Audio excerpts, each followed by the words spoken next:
Just picking through a collection of the old books that I still have left of my 8-bit days and 16-bit days. The one here at the bottom is one of the first ones, which is Apple Machine Language. 6502 on the Apple. We had an Apple II clone when I was about 13-ish, 14-ish maybe, something like that. And this is a book of... Yeah, it's definitely from the school, from my old school. It has 6502 listings in it. Now it seems amazing now that you would have a textbook that is looking at low-level stuff like poking. You've got some basic source code there, and as you get further on in, yeah, we're moving to assembly here, or might be disassembly of something.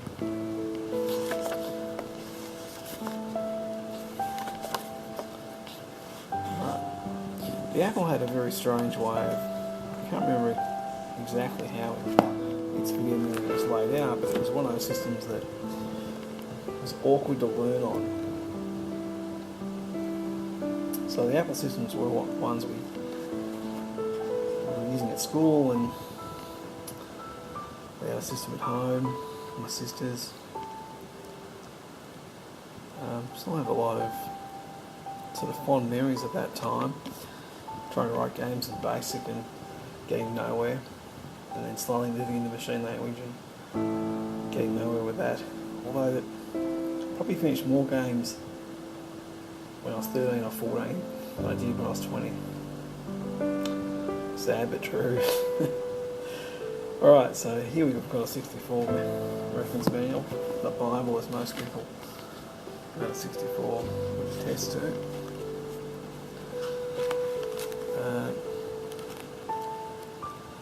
This is not my original one, which I sold years ago with my system. Don't know why I've got this one, actually, to be perfectly honest. But these are the kind of things you had in your average manual. This was a technical reference manual, so it talked about how the hardware works and how to manipulate the hardware to get to do things that you want. Which seems crazy these days. But that was how you wrote programs. Got a memory map of the system. The instruction set. The 6510. I mean, people still write amazing stuff on 64s today. I certainly couldn't. Okay, the other ones here are Amiga references. We've got to click some Amiga machine language because I just had to. The programmer's guide. Well, this is the abacus one anyway. Tips and tricks. I don't remember much about that one.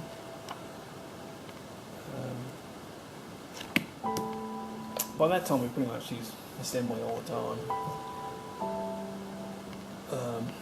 Use a bit of Amiga BASIC, and then soon after that things like A.M.O.S cropped up and B.A.S.I.C cropped up. This is another one, it's probably rare. I haven't seen this is Compute's Amiga Programmer's Guide. Didn't use it much. The abacus one's much better. It has probably more of the hardware related stuff in it. Got a whole section of basic programming by the looks. I think it was Microsoft BASIC back in those days, the irony of that. And there's a DOS. Colour selection. Even more excellent. Good stuff. Yeah, let's flick through that again, have a bit of a look at it. Just for hell's sort of, and this one here is the A.M.O.S Professional manual. Oh, look, a lot of people talk about how great these manuals were, And if you actually read them, they are a lot lower level than what modern basics ever go, which is kind of interesting. You know, does that mean that people are not as technical now as what they used to be, or does it sort of have to be more technical to use these old systems? Probably a bit of both. It's hard to know. I know, well, back when I was in high school, you know, there was 8-bit computers almost in every room, towards the end of it at least. So to make them do anything, you really had to understand the system pretty well, so they weren't that friendly. But this is out of the A.M.O.S manuals, the professional one rings around the standard, was it A.M.O.S the Creator or something like that? Which I have as well, actually. I bought A.M.O.S Pro years after it, and it was at a swap meet for about $10. And the box was all crushed, and I'm pretty sure I've thrown the box out. But I've kept the manual at least anyway. So all these manuals are pretty standard stuff. You've got a 1571 disk drive manual for some reason.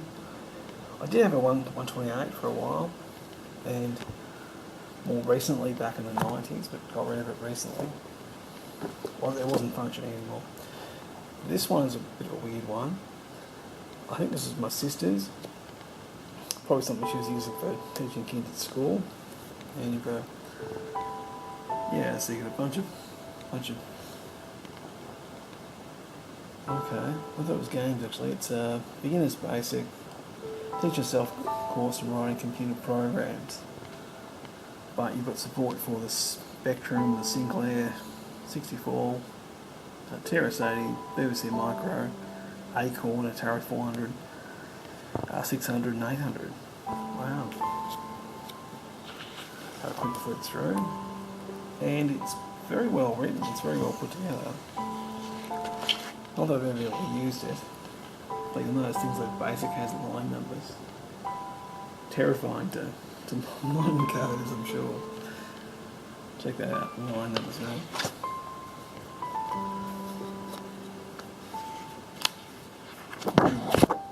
Okay. Decisions in BASIC. Must give it a little look through actually. Oh, flowcharts. Who didn't look at flowcharts?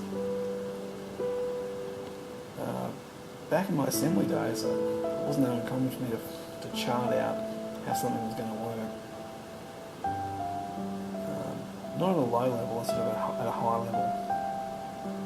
You pretty much had to. Used to have these notebooks sitting next to the computer and was constantly drawing them. You have some sort of weird idea today and you're like, wow, will that work? I'll try and make it work on paper before I try and code it. Sometimes I just try and code it anyway. Wonder why it didn't work and then sit down and scratch my head for 20 minutes. Still do the same thing. Yeah, so pretty cool old book. Surprised I still have them. There we go, whole collection. Got a few more, but they're sort of more modern ones. You know, HTML, blah blah blah. If you want an action script, for example. Who cares about that stuff these days? Alright, thanks for watching. See ya.